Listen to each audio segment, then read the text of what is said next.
Assalamualaikum warahmatullahi wabarakatuh. Saya ucapkan yang terhormat kepada Ibu dosen selaku pengampu mata kuliah dari Logika Penyelidikan Ilmiah dan teman-teman yang saya sayangi. Pada kesempatan kali ini saya ingin berterima kasih karena telah memberikan kami waktu untuk dapat membuat video ujian akhir semester mengenai materi-materi yang telah disampaikan di dalam kelas. Tentunya pada video kali ini saya tidak sendiri, saya dibantu oleh teman-teman anggota kelompok saya, yaitu ada Revinda Putri Riva, kemudian ada Dina Maria Yolanda, diikuti dengan Michael Aldrich, yang kemudian ada Claudia Putri Ribi, dan yang terakhir saya yaitu Divan Tilios. Sebelum membahas lebih jauh mengenai materi yang ada di dalam video kali ini, saya akan menyampaikan table of contents. Yang pertama, ada 4 pendekatan dalam mengkaji filsafat. Kemudian diikuti dengan epistemologi, ada teori, kemudian ada uses and gratification theory, ada spiral of silence theory, muted group theory, dan scientific paradigm. Baik, saya akan masuk kepada materi mengenai 4 pendekatan untuk mengkaji filsafat. Ada 4 pendekatan dalam mengkaji atau mempelajari ilmu filsafat, yaitu yang pertama, pendekatan definisi. Pendekatan ini menekankan pada perumusan, arti atau makna dari filsafat itu sendiri. Nah, fokus dari pendekatan definisi ini adalah menjelaskan apa itu filsafat dan bagaimana ia berbeda dari ilmu lainnya. Filsafat juga didefinisikan sebagai penalaran yang sistematis, kritis, radikal, refleksif, dan integral. Filsafat ini menjadi langkah awal yang sangat penting dalam mempelajari berbagai cabang ilmunya, yaitu filsafat bukan ilmu eksak atau definisinya beragam tergantung sudut pandang tokoh atau zamannya. Definisi dalam filsafat itu sangat penting, seperti yang disampaikan oleh salah satu filsuf, yaitu Immanuel Kant, menyatakan filsafat sebagai ilmu yang menjadi dasar sebagai pengetahuan. Artinya, filsafat tidak mempelajari objek tertentu, tetapi cara berpikir, batas pengetahuan, dan nilai-nilai. Menjadi dasar untuk memahami apa yang sedang kita pelajari dan mengapa itu penting adalah salah satu penekanan dalam pendekatan definisi, mengarahkan kita untuk bersikap kritis, reflektif, dan terbuka terhadap berbagai pandangan. Kemudian ada membuka kesadaran bahwa filsafat bukan sekadar teori, tetapi cara hidup dan cara berpikir. Kemudian seperti apa yang telah disampaikan, perbedaan filsafat dengan ilmu pengetahuan dan teologi terletak pada objek formal dan objek materialnya. Nah, apa itu objek material dan objek formal? Objek material adalah apa yang menjadi bahan kajian, sedangkan objek formal adalah sudut pandang yang digunakan untuk mengkaji objek material. Ilmu pengetahuan mengkaji sebatas gejala-gejala yang tampak dan berusaha menjelaskannya secara kausalistik atau sebab akibat. Teologi mencari yang supraindrawi, semesta, ketuhanan dalam batas-batas keimanan. Saya akan memberikan contoh objek formal dan objek material di bidang-bidang ilmu, seperti antropologi, sosiologi, psikologi, ilmu komunikasi. Objek materialnya adalah manusia, sedangkan objek formal antropologi itu lebih berfokuskan kepada kebudayaan manusia. Contoh lainnya lagi adalah objek formal ilmu komunikasi, yaitu sebagai proses pertukaran pesan antar manusia. Setelah mengkaji pendekatan yang pertama, yaitu pendekatan definisi, kita beralih kepada pendekatan yang kedua, yaitu pendekatan sistematis. Apa itu pendekatan sistematis? Pendekatan ini adalah salah satu dari 4 cabang dalam mempelajari ilmu filsafat. Pendekatan ini menyusun pemikiran secara teratur, logis, dan terpadu agar menjadi satu kesatuan yang koheren. Dan di dalam pendekatan sistematis ini ada 3 wilayah yang dikaji, yaitu wilayah pengetahuan, wilayah ada, dan wilayah nilai. Mungkin teman-teman bertanya, apa itu wilayah di dalam pendekatan sistematis ini? Sebelum itu saya akan menjelaskan tujuan dari pendekatan sistematis ini. Tujuannya adalah untuk memahami filsafat sebagai peta pemikiran yang menyusun pertanyaan-pertanyaan besar manusia dalam bidang tertentu. Kemudian, apa itu wilayah filsafat? Wilayah dalam filsafat merujuk pada ranah atau aspek tertentu dalam kehidupan manusia yang menjadi pusat refleksi filosofis. Wilayah ini saling berhubungan dan membentuk struktur pemikiran filsafat yang utuh. Setelah mengetahui apa itu wilayah di dalam filsafat, kita akan memasuki ke dalam 3 bagian wilayah sistematis filsafat. Yang pertama ada wilayah pengetahuan atau yang bisa disebut dengan epistemologi. Objek kajian dari epistemologi ini adalah pengetahuan dan kebenaran, seperti jika apa yang diketahui, pertanyaan-pertanyaan yang seperti bagaimana cara memperoleh pengetahuan dan apa itu kebenaran. Nah, perdebatan antara rasionalisme, pengetahuan berasal dari akal, dan empirisme berasal dari pengalaman adalah hal yang terpenting dalam wilayah ini. Kemudian masalah skeptisisme, seperti apakah kita benar-benar tahu sesuatu, kemudian teori-teori kebenaran yang bersangkutan seperti korespondensi, koherensi, dan pragmatis. Selanjutnya beralih kepada yang wilayah ada atau yang bisa disebut dengan metafisika atau ontologi. Objek kajian dari wilayah ini adalah segala sesuatu yang ada atau eksis. Kemudian isu penting di dalam wilayah ini adalah monisme dan dualisme, satu realitas berlawanan dengan dua realitas. Konsep substansi, kausalitas, dan ruang waktu juga menjadi hal yang terpenting dalam mengkaji wilayah metafisika atau ontologi ini. Kemudian ada eksistensi sebagai persoalan filosofis utama, seperti dalam pemikiran Heidegger dan Sartre. Selanjutnya, memasuki wilayah nilai atau yang bisa disebut dengan aksiologi. Objek kajian ini bisa seperti nilai yang terbagi menjadi etika, estetika, dan filsafat. Perdebatan antara relativisme nilai dan nilai universal, kemudian perbedaan antara konsekuensialisme, hasil akhir, dan deontologi, yaitu kewajiban, adalah hal yang sangat penting di dalam mengangkat isu di wilayah nilai atau aksiologi ini. Kemudian aplikasi nilai dalam konteks kontemporer, seperti biotika, etika lingkungan, keadilan sosial. Selain untuk tujuan yang saya sampaikan, tujuan pendekatan dari sistematis ini yaitu membantu agar kita dapat memahami bagaimana masalah-masalah besar dalam kehidupan diklasifikasikan dan dianalisis. Nah, selanjutnya kita beralih kepada pendekatan yang ketiga, yaitu pendekatan tokoh atau aliran. Pendekatan ini sudah berada di tahap lanjut dalam mempelajari filsafat karena butuh pemahaman atas pendekatan sistematis dan historis. Saya akan menjelaskan pendekatan mengenai tokoh atau aliran ini. Pendekatan ini mengkaji filsafat melalui pemikiran para tokoh besar atau aliran-aliran filsafat. Setiap tokoh atau aliran menyumbangkan sistem pemikiran yang khas dan menjadi kerangka memahami perbedaan perspektif dalam filsafat.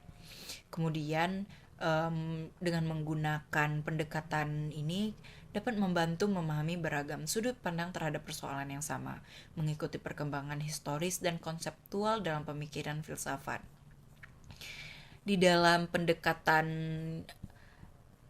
menggunakan tokoh atau aliran ini, kita dapat melihat tokoh-tokoh sentral yang berada di dalam dunia filsafat, seperti Aristoteles dengan logika, etika, kebijakan, dan klasifikasi ilmunya. Kemudian ada Socrates menekankan pada dialektika dan etika melalui pertanyaan kenalilah dirimu. Kemudian ada dari Plato, dunia ide, teori, bentuk, dan pemerintahan ideal. Tak lupa dengan aliran-aliran penting seperti rasionalisme, pengetahuan berasal dari akal yang disampaikan oleh Descartes, Spinoza. Kemudian ada empirisme, pengetahuan dari pengalaman, eksistensialisme, fokus kepada kebebasan individu dan makna hidup. Pragmatisme, nilai kebenaran dari kegunaan praktis yang disampaikan oleh Peirce Dewey. Kemudian ada fenomenologi, pengalaman langsung dari kesadaran, dan yang terakhir ada postmodernisme, kecurigaan terhadap narasi besar dan objektivitas yang disampaikan oleh Lyotard Foucault. Nah, di dalam pendekatan ini, kelompok pengusung empirisme seperti David Hume, John Locke, Berkeley, aliran ini menekankan bahwa pengalaman adalah sumber pengetahuan yang telah saya sampaikan sebelumnya.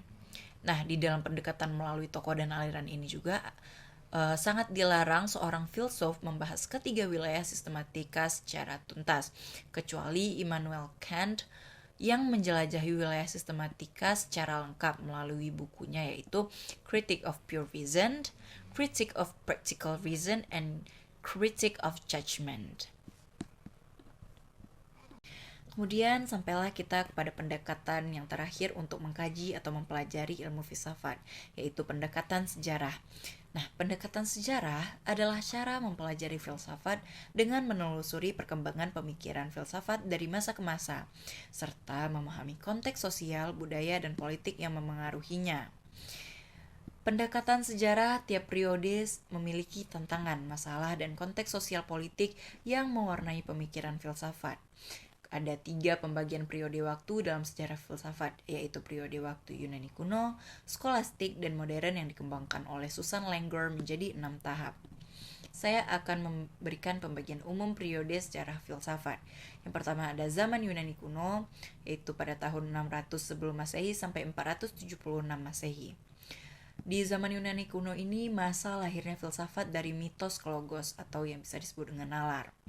Kemudian para tokoh utama dari penggerak filsafat pada zaman Yunani kuno ini adalah Thales, Anaximandros, dan Herakleitos sebagai prasokratik, dan Sokrates, Plato, kemudian Aristoteles sebagai Sokratik. Fokus dari filsafat pada zaman Yunani kuno ini adalah asal-usul kosmos, jiwa, etika, dan politik. Kemudian keingintahuan kosmologis dan rasionalitas awal. Memasuki pada zaman skolastik, yaitu pada tahun 500 sampai 1500 Masehi, filsafat pada zaman ini berintegrasi dengan ajaran gereja atau ajaran Kristen. Tujuan utama dalam filsafat ini yaitu membuktikan kebenaran iman secara rasional. Agustinus sebagai tokoh utama dalam zaman skolastik menggabungkan filsafat Yunani dan iman Kristiani. Kemudian diikuti dengan Thomas Aquinas, sintesis Aristotelianisme dan teologi. Filsafat sebagai pelayan teologi telah menjadi ciri dari zaman skolastik ini, atau yang bisa disebut dengan fides quaerens intellectum. Memasuki kepada zaman modern, yaitu dari tahun 1500 sampai 1800 Masehi, bisa disebut dengan masa kebangkitan sains dan individualisme, di mana banyak filsafat yang telah semakin berpikir secara logika. Kemudian di zaman ini munculnya pendekatan kritis terhadap tradisi dan dogma, dan digerakkan oleh tokoh utama Descartes, yaitu dasar baru dengan keraguan metodologis, dan Kant, kritik terhadap akal murni. Penekanan pada rasionalitas, subjektivitas, dan kemajuan ilmu adalah ciri utama dalam pengembangan filsafat ini. 6 tahap sejarah filsafat menurut Susan Langer. Susan Langer adalah seorang filsuf Amerika, membagi sejarah filsafat menjadi 6 tahap yang menggambarkan perkembangan bentuk dan fungsi pemikiran filsafat. Nah, dari ke-6 tahap ini, yang pertama ada masa mitos atau mythophoic thought. Pemikiran manusia bercampur dengan mitos, ritual, dan simbolis religius. Kemudian filsafat belum eksis sebagai kegiatan rasional. Kemudian ada di tahap yang kedua, yaitu fase spekulatif awal, atau yang bisa disebut dengan presokratik. Tokoh seperti Thales, Pythagoras, dan Herakleitos berusaha menjelaskan alam secara rasional, atau yang bisa disebut tanpa mitos. Kemudian ada fase sistematis, yaitu Sokrates, Plato, dan Aristoteles. Filsafat menjadi ilmu sistematis dengan logika dan konsep yang jelas, kemudian ditambah dengan munculnya kategori, metode, dan klasifikasi. Yang keempat ada fase skolastik atau teologis, atau yang bisa disebut dengan pertengahan. Perpaduan filsafat dengan teologi Kristen berusaha untuk membuktikan iman secara rasional menjadi salah satu konsen dari fase skolastik atau teologis ini. Kemudian fase Renaissance dan modern awal. Di fase ini penemuan kembali akal budi dan kebebasan berpikir. Kemudian sains mulai berkembang dan filsafat menegaskan otonominya. Dan yang terakhir ada fase kritik sosial dan bahasa, atau yang bisa disebut dengan kontemporer. Filsafat menjadi refleksi kritis atas bahasa, budaya, dan kekuasaan. Ditegaskan oleh aliran seperti eksistensialisme, strukturalisme, dan postmodernisme. Baik, selanjutnya saya Ravinda Putri akan menjelaskan mengenai epistemologi. Epistemologi sendiri secara sederhana dapat diartikan sebagai filsafat tentang pengetahuan. Kata epistemologi berasal dari bahasa Yunani yaitu episteme yang berarti pengetahuan dan logos yang berarti teori. Maka epistemologi adalah teori tentang pengetahuan. Di dalam epistemologi terdapat beberapa pertanyaan utama yang menjadi inti pembahasannya. Di antaranya yang pertama adalah apakah manusia bisa mengetahui hakikat dan kebenaran dari pengetahuan? Misalnya menguji apakah 1+1 benar-benar sama dengan 2. Yang kedua, apa sifat dasar dari pengetahuan itu sendiri? Apakah pengetahuan itu pasti? Apakah bisa berubah? Dan apakah pengetahuan sama atau berbeda dengan keyakinan? Yang ketiga, dari mana sumber pengetahuan itu berasal? Apakah dari luar diri manusia atau dari dalam diri manusia itu sendiri? Dua tokoh besar yang memberikan pandangan penting dalam epistemologi adalah Aristoteles dan juga Plato. Aristoteles berpendapat bahwa pengetahuan berasal dari pengalaman dan dunia luar melalui pengamatan. Sedangkan Plato percaya bahwa pengetahuan berasal dari dalam diri manusia yaitu melalui rasio dan pemikiran. Selanjutnya adalah jenis epistemologi berdasarkan realitas. Berdasarkan persepsinya terhadap realitas, epistemologi terbagi menjadi dua, yaitu epistemological idealism atau subjektivisme, yaitu pandangan bahwa kenyataan tergantung pada kesadaran manusia. Tokoh yang mengemukakannya adalah Plato, dan dalam pandangan ini, dunia nyata hanyalah cerminan dari ide-ide dalam pikiran manusia. Lalu selanjutnya ada epistemological realism atau objektivisme, yaitu pandangan bahwa realitas itu ada dan bersifat objektif, terlepas dari apakah manusia menyadarinya atau tidak. Pandangan ini dianut oleh Aristoteles. Selanjutnya adalah objek pengetahuan. Objek pengetahuan adalah apa saja yang bisa diketahui oleh manusia, yaitu fenomena alam fisik seperti air hujan, gempa, atau petir. Lalu ada masa lalu, misalnya peristiwa sejarah. Lalu ada masa depan, meskipun belum terjadi, tetap bisa dipelajari melalui futurologi. Selanjutnya ada nilai-nilai seperti nilai etis, estetis, dan juga religius. Lalu pikiran atau dimensi batin manusia, misalnya seperti emosi, kesadaran, dan kepercayaan. Selanjutnya, alat untuk memperoleh pengetahuan. Ada 6 alat yang digunakan manusia untuk mendapatkan dan memahami pengetahuan, yaitu yang pertama panca indera. Panca indera digunakan untuk memperoleh pengetahuan sehari-hari. Misalnya, kita tahu air itu panas karena kita merasakannya. Namun, panca indera bisa menipu. Contohnya, tangan yang sebelumnya berada di air dingin lalu dipindah ke air hangat bisa terasa panas. Maka panca indera perlu dilengkapi dengan alat bantu lain. Selanjutnya adalah akal. Akal adalah alat untuk berpikir logis dan menyimpulkan. Akal memungkinkan manusia menyusun pengetahuan secara rasional dan sistematis. Lalu ada nurani. Nurani berkaitan dengan nilai-nilai etis dan kemanusiaan. Contohnya, kita bisa merasakan bahwa membantu orang miskin adalah tindakan yang benar, walaupun tidak ada yang menyuruh. Lalu, yang keempat ada naluri atau insting. Naluri adalah dorongan alamiah seperti rasa takut, rasa sayang, dan keberadaan Tuhan. Manusia tidak perlu belajar untuk memilikinya, tetapi naluri sendiri tetap perlu diasah agar dapat berkembang. Lalu yang kelima ada intuisi. Intuisi adalah pengetahuan yang muncul secara tiba-tiba tanpa proses berpikir yang sadar. Psikologi modern menyebutnya sebagai unconscious mind atau pikiran bawah sadar. Misalnya, kita tiba-tiba teringat solusi dari suatu masalah yang sudah lama kita pikirkan. Yang terakhir ada imajinasi. Imajinasi penting dalam menciptakan pengetahuan baru.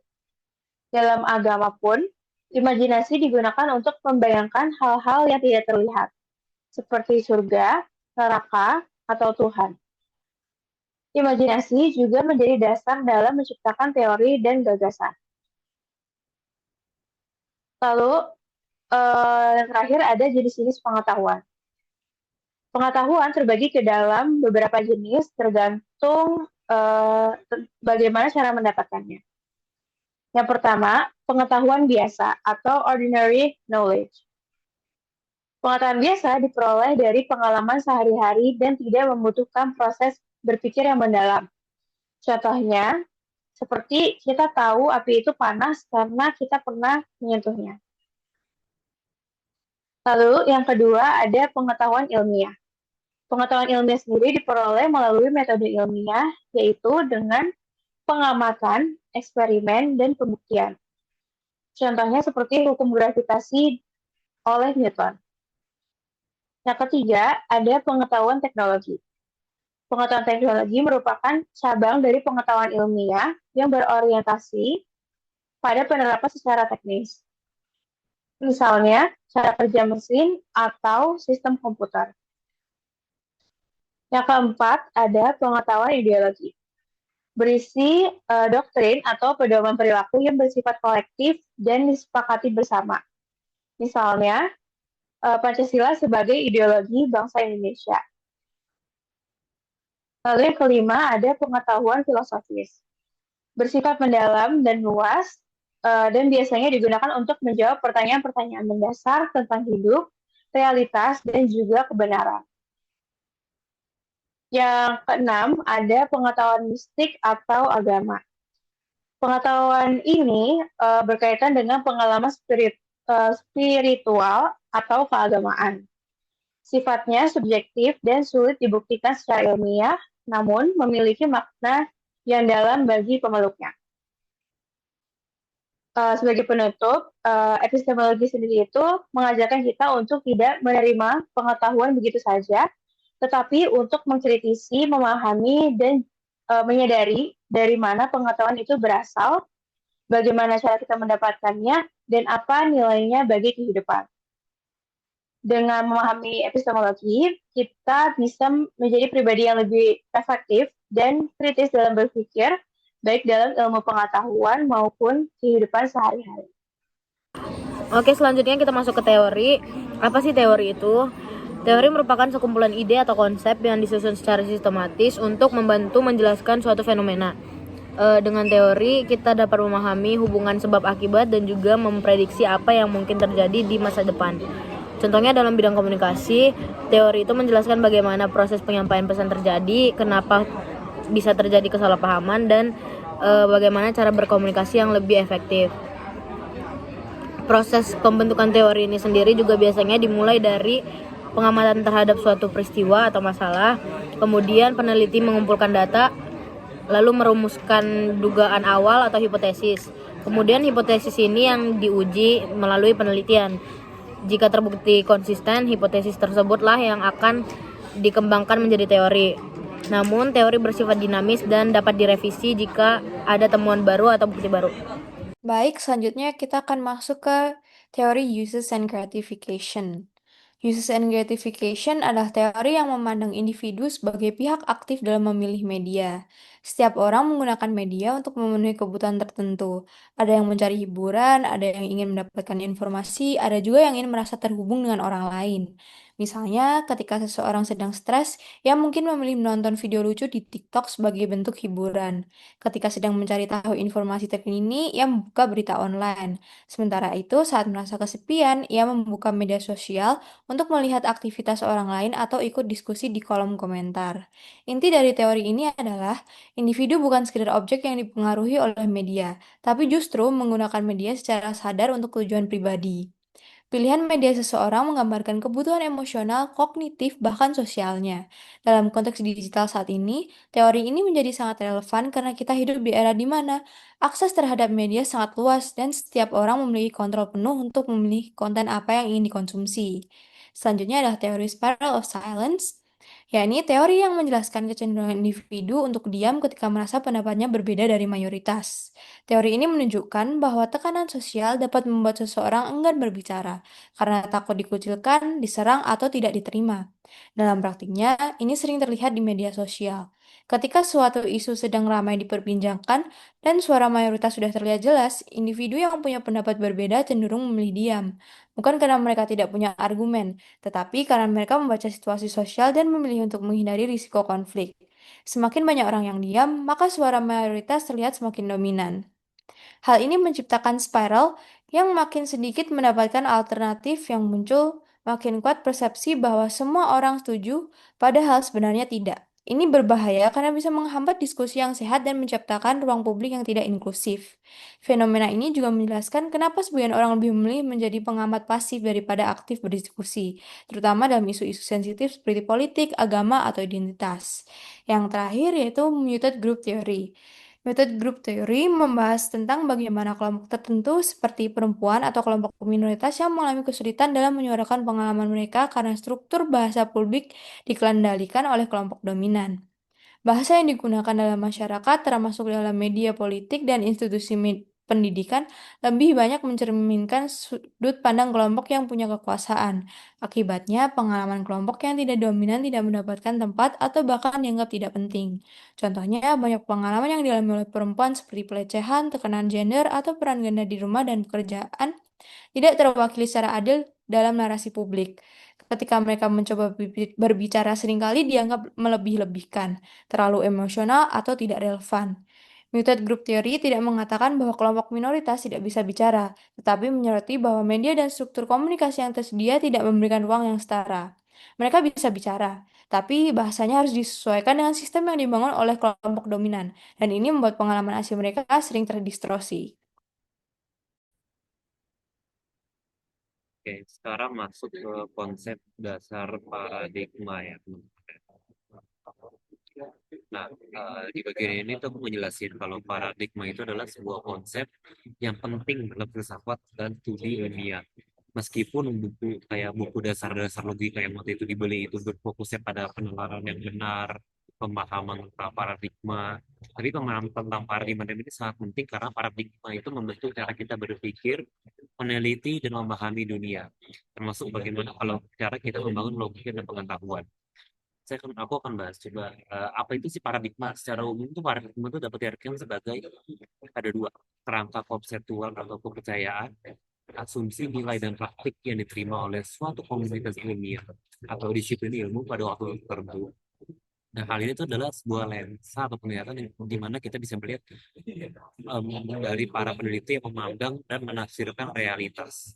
Lalu kedua ada model atau pola yang berfungsi sebagai contoh standar untuk memecahkan masalah atau melakukan penelitian. Asal mula konsep ini itu dipopulerkan oleh Thomas S. Kahn dalam bukunya yang berjudul The Structure of Scientific Revolution. Karena di sini tuh berpendapat bahwa ilmu pengetahuan itu tidak berkembang secara linear, tapi melainkan melalui periode yang disebut ilmu normal, yang didominasikan juga tuh oleh suatu paradigma yang dikelilingi oleh revolusi ilmiah. Ketika paradigma lama ini digantikan oleh yang baru karena akumulasi anomali yang tidak dapat menjelaskan. Gitu, teman-teman. Lalu apa sih fungsi-fungsi paradigma? Fungsi paradigma ya. Oke, fungsi-fungsi paradigma tuh ada memberikan arah penelitian, karena paradigma itu menentukan jenis pertanyaan yang relevan untuk ditanyakan dan metode yang sesuai untuk digunakan. Lalu kedua, paradigma juga menyediakan lensa interpretasi untuk membantu para peneliti menafsirkan data dan temuan mereka. Ketiga, paradigma juga membentuk komunitas ilmiah mengikuti para peneliti dengan asumsi dan nilai-nilai bersama. Lalu keempat, paradigma juga mempengaruhi cara berpikir dengan menentukan apa yang dianggap sebagai pengetahuan atau kebenaran dalam suatu bidang. Gitu. Lalu masuk ke jenis-jenis paradigma dalam ilmu sosial. Di sini saya udah buat tabelnya, ada positifisme, interpretivisme, dan kritis. Dan tiga hal ini dibagi juga dalam asumsi, metode, dan logikanya. Kalau positifisme ini asumsinya itu realitas itu bersifat objektif dan dapat diamati secara empiris. Tujuannya apa? Supaya menemukan hukum-hukum umum yang mengatur fenomena-fenomena. Lalu metode yang digunakan apa? Bisa dari kuantitatif, eksperimen, survei, dan yang pasti itu mengutamakan objektivitas verifikasi dari data. Lalu apa kaitannya dengan logika? Paradigma ini tuh sangat mengandalkan penalaran deduktif dan induktif untuk mencapai kesimpulan yang objektif dan terukur. Seperti yang ditekankan dalam studi logika formal, logika sini menjadi alat vital untuk membangun argumen dan menguji hipotesis-hipotesis dalam kerangka positifisme. Lalu kedua ada namanya interpretivisme atau bisa dibilang juga konstruktivisme. Asumsinya apa sih? Realitas itu bersifat subjektif dan sosial, dibangun melalui interaksi dan interpretasi manusia. Tujuannya apa? Untuk memahami makna dan pengalaman dari sudut pandang partisipan. Metode yang digunakan oleh interpretivisme ini apa? Bisa jadi dari kualitatif, wawancara yang mendalam, dan observasi partisipatif. Dan ada bisa juga dari analisis naratif. Apa kaitannya dengan logika? Interpretivisme itu meskipun lebih fokus pada pemahaman makna daripada objektivitas yang universal, interpretivisme itu tetap memerlukan logika dalam menyusun argumen-argumen yang sifatnya koheren itu dan mengidentifikasikan pola dalam data kualitatif dan menyajikan interpretasi yang valid. Logika itu digunakan untuk konsistensi internal dan argumen interpretatif. Lalu yang terakhir ada bagian namanya kritis. Di bagian ini asumsinya itu apa sih? Realitas itu dibentuk oleh kekuatan sosial, politik, dan ekonomi kan. Nah, tujuannya adalah untuk mengungkap ketidakadilan, dominasi, dan mendorong perubahan-perubahan sosial. Metode yang digunakan oleh kritis ini apa? Yaitu gabungan antara kualitatif dan kuantitatif.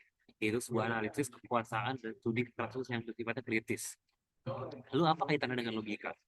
Logika dalam kritis itu digunakan untuk menganalisis struktur kekuasaan, mengidentifikasi kontradiksi dalam sistem sosial, dan membangun argumen untuk perubahan.